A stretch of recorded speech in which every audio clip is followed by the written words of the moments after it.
gravação. Ok. E agora, como podem ver, já estamos bem acompanhados. É tradição do 16 Válvulas e, por que não, acontecer mais uma vez. Hoje, com uma camisola a relembrar, naturalmente, a Concilcar, que já vamos falar sobre ela. Mas, obviamente, que teríamos que contar com a colaboração hoje, porque foi um convite aceito em poucos dias. Edgar Condenso, nome mais que conhecido do todo o terreno nacional. O Edgar, que está por mérito próprio a conquistar importantes posições, como aconteceu agora na recente base de Reguengos Monsaraz, que nos encontramos por lá. Mas o Edgar foi convidado para vir aqui ao 16 Válvulas, no fundo, falar não só de si, mas falar um bocadinho de todo o terreno, e melhor que ninguém, obviamente, o Edgar, que está no ativo já há algum tempo, nos puder falar sobre o mesmo. E por isso, sem mais demoras, uma boa noite, Edgar. Obrigado. Obrigado mais uma vez pela sua disponibilidade de estar aqui connosco a falar um bocadinho do todo o terreno. E eu tenho que começar, como começo sempre com estas perguntas, principalmente com pessoas que estão ligadas ao desporto motorizado, é perceber, porque temos que voltar atrás no tempo, quando é que tudo começou. Isto interessa-me acima de tudo o todo o terreno, mas se a sua ligação ao desporto motorizado de alguma outra modalidade começou antes disso, perceber porquê e como e quem é que tem a culpa no fundo, do Edgar estar no todo o terreno. Uma boa noite e bem-vindo, Edgar. Boa noite. Bom, antes de mais, obrigado pelo convite para estar aqui. Bom, a minha ligação ao todo o terreno é desde sempre, portanto, desde miúdo. O meu pai foi um dos mentores do todo o terreno em Portugal, portanto, esteve ligado ao projeto UMM desde sempre. Portanto, foi uma das pessoas que dentro da marca criou um departamento de competição. Portanto, existia uma equipa que era a equipa ERT, a equipa Raids e Triais. Todo o terreno em Portugal começou por ser, pura e simplesmente, uma atividade de passeios. E o meu pai achou que mais um grupo de pessoas que trabalhavam na altura na UMM acharam que fazia sentido criar uma equipa. A UMM já tinha apoiado a participação do José Megre no Dakar. Aquele famoso slogan dos 4 UMMs à partida, 4 à chegada, e 3 à partida, 3 à chegada, em edições diferentes. E, portanto, depois começou a haver aqui um grupo de pessoas que acharam que fazia sentido fazer competição todo o terreno em Portugal. Surge a primeira competição em 1986, com a primeira Baja de Porto Alegre, em que o meu pai esteve presente. Eu tinha na altura os meus 16 anos, era um miúdo, adorava corridas, não é? Eu era daqueles que ia com o póster da Automundo ali para o Casino de Estoril colher os autógrafos dos pilotos dos ralis, portanto sempre fui um aficionado de corridas, e acompanhei sempre o meu pai nesse trajeto inicial do todo o terreno em Portugal. Edgar, e não querendo interromper o seu raciocínio, que vai ser importante, mas pelo menos fazer aqui já a primeira homenagem, vamos ter que fazer outras, mas vamos recordar o nome do pai, se não meu se pai importa. é o Carlos Condenso. Carlos Condenso. É conhecido, portanto, nesta geração nova de pilotos de todo o terreno. É natural que nunca tenham ouvido falar, mas naqueles um pouco mais velhos conhecem perfeitamente. O meu pai fazia equipa com o Tuxa e com outros pilotos conhecidos. Portanto, a minha ligação ao todo o terreno aparece por aí. Mas sempre do lado de fora, curiosidade, recolher os autógrafos, mas quando é que acontece que convidarem-me para entrar mesmo e experimentar na parte de condução? Logo que consegui tirar a carta de condução, aos 18 anos, automaticamente fui logo dentro de um UMM a fazer, na altura, era Philips 1000, qualquer coisa do tipo, que era uma corrida de 800 km que havia em Portugal. Fui do UMM de navegador do meu pai. Portanto, o meu Condense e condense. Eu tanto lhe massacrei a cabeça, porque o termo é mesmo este, que ele acabou por ter que pedir ao navegador que tinha na altura que me cedesse um lugar dentro do carro, e eu lá fui com o meu pai, mal tive licença desportiva. Depois, a partir daí, eu tinha sempre a ideia que tinha jeito para fazer velocidade. Era miúdo, na altura havia os troféus Starlet, sempre tentei convencer o meu pai que me deixasse fazer velocidade. Na altura havia alguma facilidade em conseguir se arranjar apoio, havia uma ligação à móvel, mas o meu pai nunca me deixou correr em velocidade e sempre disse, bom, se queres correr, então vais correr do UMM. Mas nem às escondidas, porque há muitas histórias que nós conhecemos de filhos que, às escondidas do pai, fazem aquilo que lhe está no coração e que vai na alma. Mas o Edgar não. O Edgar nunca se colocou essa hipótese. E tenho algumas coisas, desde um UMM do meu pai às escondidas e levar o MM de corridas para o liceu, por exemplo, e outras histórias mais. Teríamos aqui muito tempo a contar histórias dessa altura. Mas imagino que fosse um sucesso. Quem chegava do MM conseguia ali algum encanto para o lado feminino, imagino. Ainda para mais no UMM de competição, não é? Portanto, na altura, o UMM de competição, os UMMs iam, por exemplo, para as corridas. Hoje os carros vão de transporte. Antigamente os UMMs iam para as corridas por meios próprios, não é? Os carros iam rodar para a estrada, portanto, eram carros de estrada, tinham matrícula e era possível andar neles ao fim de semana e, portanto, era fácil andar do UMM na estrada. Ainda se lembra da sua primeira prova, Edgar? A minha primeira prova foi essa. Estamos a falar de 1990. Ok. Fui com o meu pai, portanto, na altura... Mas do lado de condução, do lado de condução, já liberto do poder do pai. A minha primeira participação, em 1993, num MM patrocinado pela Mobil, o meu patrocinador na altura era a Mobil 1, que era um óleo famoso na altura, e pronto, foi o meu primeiro campeonato foi em 1993, a minha primeira corrida Transalgarve. Na altura chamava-se Transalgarve. E essa primeira prova, ficou-lhe na memória algum facto que mereça ser partilhado? Daqueles bons, sim. Os maus não é para contar, os teus segredos fica só dentro do próprio UMM. Ficou a primeira memória, sim, ficou na altura. Nós, quando temos 18 anos, achamos sempre que somos uns pilotos hiper rápidos, não é? Queremos andar depressa e achamos que vamos chegar lá à corrida e vamos logo fazer um brilharete, que não foi o caso. Fiquei atrás do meu pai logo no prólogo, sei lá, uma mancheia de segundos, e percebi que aquilo não era, portanto, eu era mais rápido que o carro. Portanto, lembro-me perfeitamente de andar em duas rodas várias vezes com o MM no prólogo e para perder imenso tempo com aquelas, pronto, da idade, na altura, eu acho que era mais rápido que o carro. A verdade é essa. Depois, fiz o primeiro ano, o campeonato, portanto, em 1993. Depois, a partir daí, desliguei-me um pouco do troféu. Percebi que havia 50, 60 pilotos na altura muito rápidos. O troféu MM tinha 50, 60 inscritos na altura. Tentei fazer alguma coisa em velocidade, mas nunca consegui. O meu pai insistia que em velocidade não, e tive ali algum tempo parado, sei lá, uns 2, 3 anos. Desliguei-me um bocadinho do projeto todo o terreno, continuei a acompanhar o meu pai, mas desliguei-me um bocadinho do projeto todo o terreno. Depois surgiu o convite do João Vassal, na altura, portanto já estamos a falar de 1997, 98, em que o João Vassal me convidou, eu conhecia o meu pai bem, sabia que eu tinha estado ligado ao todo o terreno, acompanhava, e convidou-me para ir de navegador dele. Ligou-me um dia e disse-me: Edgar, tu é que vens comigo e tal, tu estás ligado ao todo o terreno, vens comigo fazer, eu ando no Mitsubishi. Quando dei por mim, no primeiro rally fiz a Baja de Mortágua, na altura, e estava dentro de um Mitsubishi oficial da equipa oficial. O João não me transmitiu isso. Na Rally Art, o João não me transmitiu isso na altura em que me fez o convite, e eu percebi que aquilo era uma coisa realmente a sério. Tinha ali uma responsabilidade enorme e não sabia bem para o que é que tinha sido convidado. A verdade é essa. Ele pegou-me essa partida. Depois, a minha ligação a partir daí ao todo o terreno mantém-se até hoje. Claro.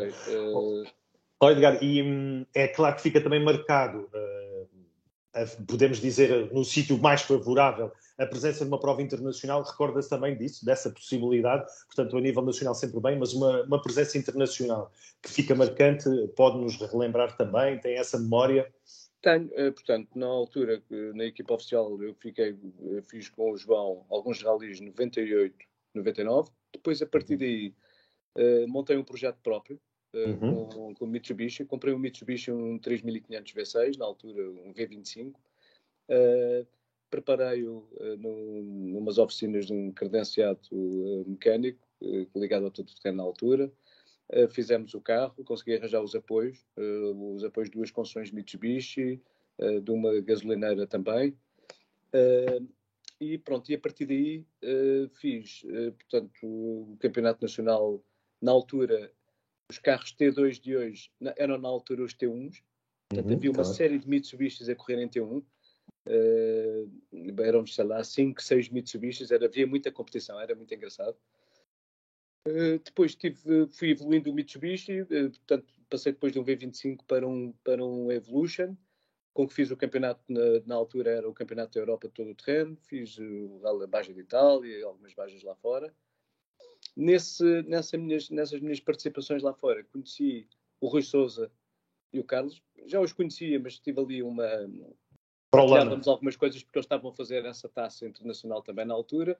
Portanto, como éramos os únicos portugueses lá fora, acabávamos de partilhar ali um bocadinho as zonas de assistência, etc. Criou-se ali uma amizade com eles. E é a partir daí que eu entro para o projeto ProLama, depois no ano a seguir. Ok? Em que aparece então esta tal Nissan que está aqui atrás de mim. É que iríamos falar daí da fotografia, exatamente. Mas que era essa uma introdução, porque vemos no meio de uma duna, poderá ser, ou pelo menos tem uma grande poeira. Esta fotografia eu tenho ideia que foi numa Baja 1000. Ok. Numa zona ali, uma hora, talvez, ali, no Montargil. Ok. Não, vê-se aqui ao longe, pronto, por isso é que eu estava a perguntar. Mas a nível internacional, o que é que destaca de alguma presença? Já me falou do Campeonato Europeu, mas sim, há mais algumas presenças? Sim, a nível internacional, na altura fizemos algumas classificações interessantes. Lá fora, na Baja de Itália, lembro-me perfeitamente, ficámos em 10º da geral, na altura com um carro T1, foi interessante. Tivemos várias participações em que tivemos alguns resultados interessantes. A minha história no todo o terreno já tem mais de 30 anos e eu já tenho dificuldade às vezes em lembrar-me de tudo. Acredito que sim. Edgar, e percebemos aqui, para fecharmos este dossiê da parte do passado, da sua carreira, percebo que há aqui uma mágoa de não ter feito velocidade, mas há mais mágoas? Houve alguma aposta que o Edgar sempre ficou convencido que se tivesse avançado e que não tivesse recusado, poderia estar nesta altura num patamar diferente do todo o terreno, ou não? Nunca surgiu aquele convite que o Edgar tenha tido receio de dar esse passo? Não. Eu, entretanto, o todo o terreno para mim sempre foi um hobby. Eu nunca encarei o todo o terreno. Há pessoas que vão para a competição com o intuito de ganhar e serem campeões. Portanto, eu sempre encarei o todo o terreno como uma atividade lúdica e para me divertir. A verdade é essa. Portanto, se conseguir ficar bem classificado, como é evidente, quem vai para uma competição tenta sempre ficar o melhor possível. Claro. Mas sempre foi, para mim, a máxima era divertir-me. Andar o mais depressa que pudesse, fazer os melhores tempos nos troços, pouca gestão, podia ter ganho mais coisas se tivesse gerido de outra maneira, porque no todo o terreno isso é importante. Eu, na altura, o importante para mim era andar depressa e divertir-me, e enquanto o carro andasse, tentar andar mais depressa que os outros. A verdade é essa. Depois, os resultados apareciam ou não, mas não eram mais importantes, ok? Percebo perfeitamente o que me está a dizer, Edgar. Muito bem. Então, deixando para trás o passado, que interessa falar agora do presente e do futuro, queria perceber, no seu lado, como é que interpreta os seus resultados nesta temporada de 2021, sabendo que, e recordar que está na equipa PR Card Sport, e o próprio Edgar, que nos encontramos já neste caso, na última prova disputada, estamos, neste caso, a poucos dias da próxima e já na parte final do campeonato. Eu pergunto, Edgar, em relação a este seu projeto para o ano 2021, que balanço é que faz, uma vez que tem um carro fantástico que lhe permitiu uma recuperação como aquela que nós vimos aí em Reguengos. As coisas não correram bem no primeiro dia, mas depois o segundo, e mais uma vez foi uma performance extraordinária. Por isso é que eu lhe pergunto, este ano de 2021, como é que está a ser para si? Como é que o Edgar está a interpretar? Portanto, este projeto que tenho com esta Ford Ranger, com o Pedro Dias da Silva, PRK, começou o ano passado. O ano passado tivemos ali alguns problemas com o carro, problemas eletrónicos, não nos permitiu tirar proveito de 100% do carro. Portanto, fizemos alguns ralis com o carro a falhar, tínhamos ali um problema eletrónico que tivemos alguma dificuldade em resolver, depois acabou por se resolver. Depois, entretanto, meteu-se também o Covid para ajudar e, portanto, foi o ano passado, acabámos por não tirar grande proveito da carrinha. Este ano, com esses problemas resolvidos e com o carro a trabalhar bem, o carro tem potencial e nós temos demonstrado nos troços que podemos andar ali nos 4, 5, 6 primeiros. Portanto, se tudo correr dentro do normal. Ok?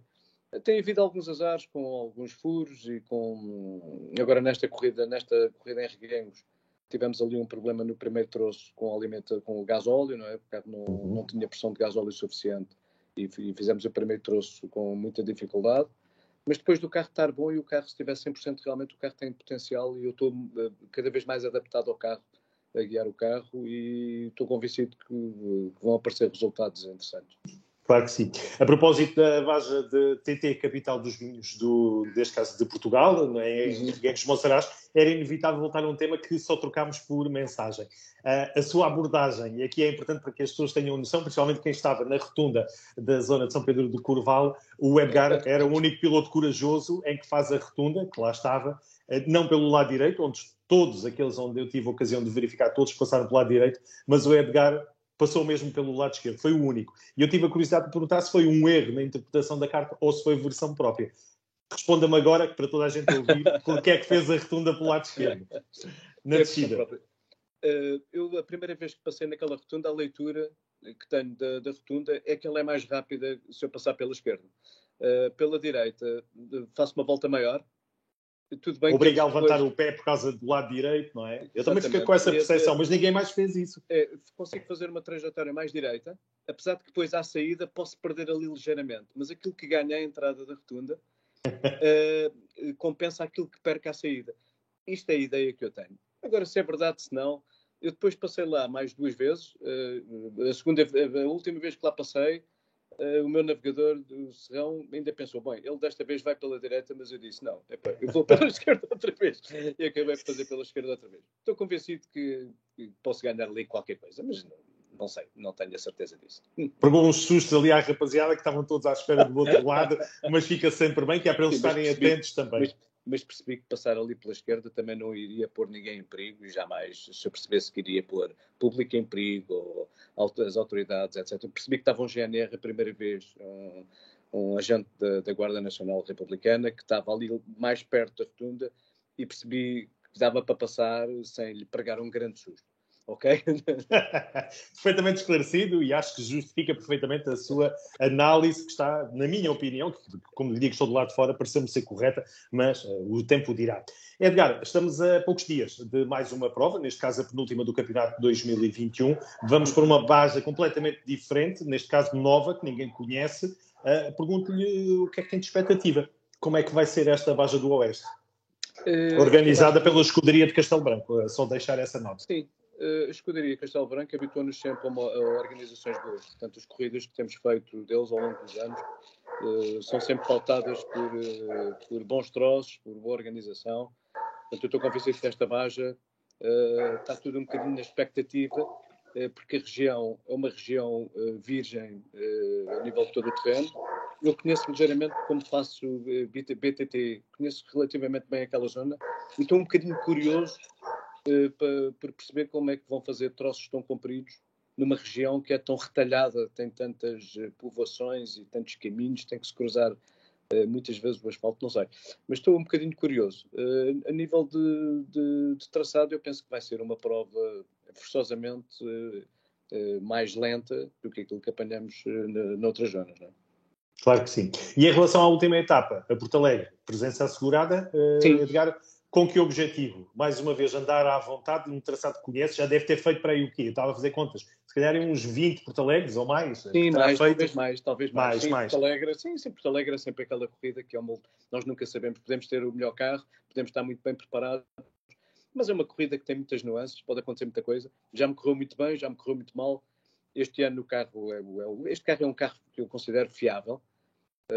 Portanto, vamos tentar fazer o nosso melhor. Conheço muito bem alguns traçados de Porto Alegre. Eles voltaram outra vez um bocadinho ali a apanhar alguns troços do antigamente, aquela zona ali de Ponte Soura, etc., que eu gosto muito mais do que o traçado anterior, aquela zona lá para baixo, para Sozel, principalmente de chover, é demasiadamente dura e ainda está na sua memória o ano passado, com os troços inundados.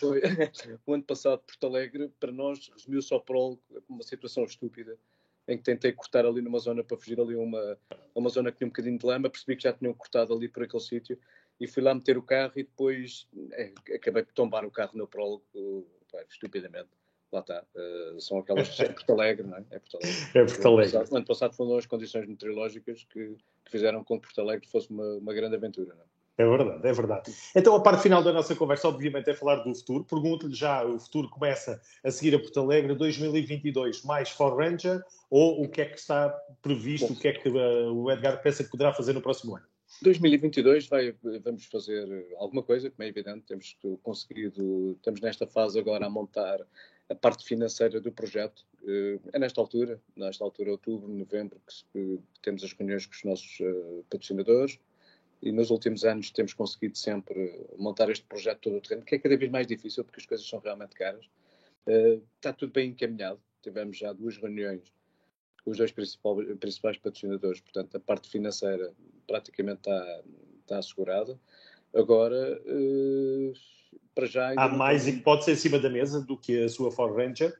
Porque não vai para um terceiro ano e se calhar um ano já...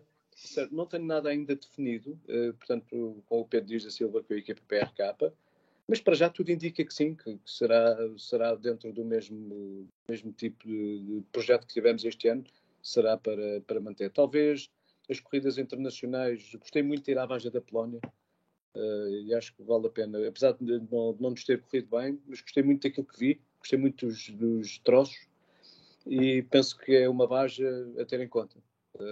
O deserto não, o deserto, nomeadamente preparação para um Dakar, por exemplo, acha que já passou a altura de fazer Dakar e já nesta altura já não estou em cima da mesa ou ainda gostava? Não, eu acho que o Dakar tem que se ter o Dakar é uma prova para se enfrentar ali com um registro um bocadinho diferente. Eu gosto de corridas, eu gosto de troços, gosto de discutir as coisas ali ao segundo e ao minuto, ainda tenho esse espírito. Eu acho que o Dakar, nós quando vamos para um Dakar temos que mudar um bocadinho o chip. Ou vamos realmente numa equipa oficial, que é muito complicado, não é? Ou então, e custa imenso dinheiro e não há a parte financeira, é muito difícil de viabilizar. Ou então, se vamos num projeto um bocadinho mais amador, temos que ir com um chip completamente diferente. Portanto, temos que ir com o registro temos que tirar o cronómetro da cabeça e fazer um trabalho de gestão. Eu não sei se neste momento estarei preparado para fazer esse trabalho de gestão, não é? Portanto, mas estou convencido que um dia destes vou lá parar. Acho que faz parte da carreira de um piloto todo o terreno. Fazer um Dakar, portanto, há de chegar à minha altura. Vamos esperar que assim seja. Edgar, perguntava-lhe também, no caso concreto, porque já esteve na gênese do todo o terreno, desde a altura dos passeios, como dizia muito bem, atravessou todas estas crises que também o todo o terreno teve, como qualquer modalidade ligada ao desporto motorizado. Nesta altura, um crescendo, principalmente dos SSVs, mas também já com armas, neste caso, muito poderosas, como aquela que tem o For Ranger, cada vez que vamos vendo mais e em bons lugares de luta. Aquilo que lhe pergunto, Edgar, como é que vê o futuro do desporto motorizado, na sua opinião? Porque, com certeza, é aquilo que eu dizia no início, a sua opinião é muito valorizada. Para onde é que acha que o todo o terreno caminha? Para viaturas diferentes, estas que aqui estão? Quais são as suas ideias sobre o futuro? Porque estamos a ver, e peço desculpa, estamos também já a ver SSVs, mas nesta altura a largarem a Federação de Motociclismo. Pronto, virem também para os autos com a tal categoria dos T3 e T4, como acontece com o Xanderré, não é? Sim, eu acho que vão aparecer mais carros T3 e T4, que é interessante para a competição. A nível de futuro, acho que há aqui uma grande indefinição, até das próprias marcas, que fazem investimentos grandes no desporto automóvel, não é? Esta situação dos carros híbridos, dos carros elétricos, esta fase seguinte do mercado é que vai ditar aquilo que vai acontecer na competição automóvel, tanto nos ralis como no todo o terreno. Portanto, eu penso que ainda há aqui alguma indefinição. É difícil nós percebermos o que é que vai ser o futuro para já. Agora, que vão aparecer mais carros T2 e T3 e T4, estou convencido que sim. Apesar de... E poderá haver passagem de motos passar para os autos nestas categorias? Acha que vai-se conseguir cativar para o lado da FPAC aqueles pilotos que estejam na Federação de Motociclismo? Eu acho que sim, isto tem a ver também com alguma regulamentação que tem que ser criada, porque depois o problema que se põe é que estes carros T3 e T4 depois também já atingem custos que já estão muito aproximados aos carros que nós utilizamos em T1, quer dizer. Portanto, eu acho que a própria Federação é que tem que criar aqui algumas regras e tentar, sei lá, promover eu acho que era muito importante promover tipo um troféu, criar um carro, sei lá, a partir de um T3 ou de um T4, dizer, nós vamos criar aqui um troféu com um carro que vai ter estas características assim, assim, e vai ser igual para toda a gente. Eu acho que isso é que fazia sentido. Principalmente porque precisamos de pilotos novos na nossa modalidade. Se for ver, o Gonçalo, se reparar sei lá, os primeiros 10 sei perfeitamente o que está a dizer. ficam tirando pilotos fantásticos que estão a aparecer, como o Tiago Reis, como o João Ferreira. Precisávamos de mais pilotos, mais gente a aparecer assim. E a Federação devia realmente pensar em criar um troféu que podia ter como base um SSV e cativar um bocadinho estes pilotos mais novos, até passar alguns da Federação de Motociclismo para Fica-me aqui essa excelente ideia para reflexão, principalmente vinda de si, portanto é uma opinião com certeza que vai ser considerada. 2 temas apenas para terminarmos. Um primeiro, em relação aos agradecimentos. Eu percebo que o Edgar, ao longo destes anos todos, foi criando amizades e foi criando, neste caso, ocasiões para os seus amigos o ajudarem neste projeto. Assim, de repente, alguém é que queira agradecer, ou algumas empresas, sei que naturalmente a Concilcar, que está hoje em grande destaque aí na sua t-shirt, tem a sua cota parte de responsabilidade do agradecimento. Sim, eu principalmente tenho que agradecer à Concilcar, porque é através da Concilcar que nós acabamos por conseguir todos os apoios para montar este projeto de todo o terreno dentro da nossa empresa.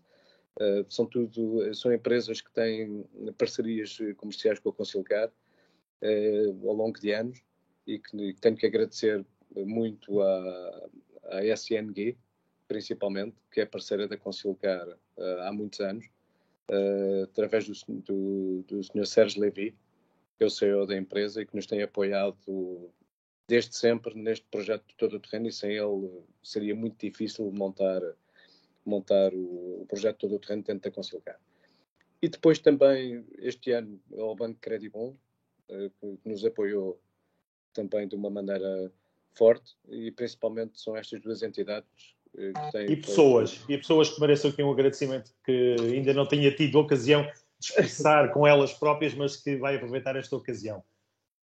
Pessoas a quem tenho que agradecer, aos meus amigos, à minha família, me têm acompanhado ao longo destes anos todos no todo o terreno, continuo a ir para os troços com grande entusiasmo a apoiar-me. Ao meu sócio e navegador Nuno Silva, tenho que lhe agradecer por me ter aturado ao longo destes anos todos, que são praticamente 30 anos de todo o terreno, e principalmente a estas pessoas. Claro que sim. Iríamos terminar, como tínhamos combinado logo no início, para me mostrar um bocadinho mais em detalhe, então, a fotografia que tem aí, agarrando no telemóvel, Edgar, e que tentemos perceber em detalhe essa imagem. É uma fotografia fantástica. É uma carrinha Nissan.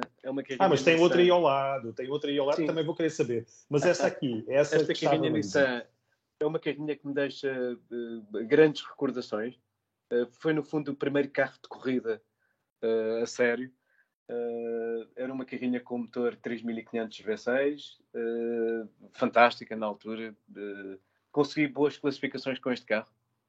Lembro-me de ter ficado em terceiro do Campeonato Nacional na altura e ter feito excelentes classificações nos ralis. A estreia desta carrinha, lembro-me de ter ficado em segundo na Baja de Reguengos. Fiquei em segundo da geral. Não ganhei porque fiquei sem travões nos últimos 50 km. Eu discuti até ao fim com o João Ramos, na altura. Com o RAV, se calhar. Dava ele com o RAV4, exatamente. Muito bem. O outro ao lado, dentro da água, a outra que tem ao lado com água, sim. É uma carrinha Isuzu. Há que salientar este projeto Isuzu. Foi um projeto que eu tive, que me deu muito gozo. Tive 11 anos ligado a este projeto. O desenvolvimento do carro T2, aliás, que tem sido um carro ganhador, não é? Nós até conseguimos fazer deste carro campeão nacional, sofremos bastante, não é? Portanto, fomos nós as cobaias deste projeto. Portanto, isto era um carro, transformar este carro num carro de corrida foi uma dor de cabeça, e conseguiu-se fazer realmente um carro espetacular. E por último, está ali ao canto, ainda mais longe. Estava à espera de ver um EBM, mas essa está guardado num canto mais... É um Mitsubishi Evolution, é um 3500 V6. Era um carro na altura que a Mitsubishi desenvolveu de propósito para a competição. Foi um carro que foram produzidas, salvo erro, 5.000 unidades para o mundo inteiro, e foi um carro para ser homologado em T2 na altura, em T1 na altura, que é o T2 atual. Isso. Que era um carro já muito desenvolvido, já tinha um motor com 280 cavalos, já tinha suspensão independente atrás. Foi um carro concebido de fábrica, de propósito, para depois transformar num carro de corrida. Este também tem bons resultados com ele, ou não? Tenho bons resultados com ele, sim. Ganhámos, na altura, muitas vezes a nossa categoria, muitas vezes, neste carro. Nunca fomos campeões nacionais, lá está, era a situação da gestão. A primeira vez que fui campeão nacional foi com o Isuzu T2, que foi um ano em que me obrigaram a fazer uma gestão. Eu lembro-me perfeitamente dos homens da Prolama estar na berma da estrada a dizer: Edgar, vai devagar, não partas o carro. Porque o carro era bom e eu percebia que o carro podia fazer classificações à geral. Então abusava sempre mais um bocadinho. E nesse ano não, nesse ano fiz algum trabalho de gestão e consegui ganhar o campeonato nacional. Coroado com o campeonato. Muito é bem. Verdade, é verdade. Muito bem. Edgar Condessa, agradecer a simpatia, a disponibilidade de mostrar um bocadinho do seu canto, da sua vida pessoal. Ficamos muito satisfeitos com essa ocasião. Dou-lhe os parabéns pela magnífica carreira que construiu ao longo destes anos. Temos a certeza que melhores e bons resultados ainda vão aparecer. Temos essa aposta e vamos ficar muito atentos à aposta no Dakar, porque aqui percebi que poderá acontecer uma surpresa nos próximos anos e vamos querer aproveitar nessa altura dar-lhe os parabéns por essa aposta. Um grande abraço, Edgar, e boa prova então já para o Oeste e, claro, para Porto Alegre. Depois vamos falar naturalmente sobre o projeto 2022 com mais tempo. Um grande abraço, Edgar. Obrigado, boa noite, Gonçalo. E uma boa noite também. Obrigado pela oportunidade. Obrigado.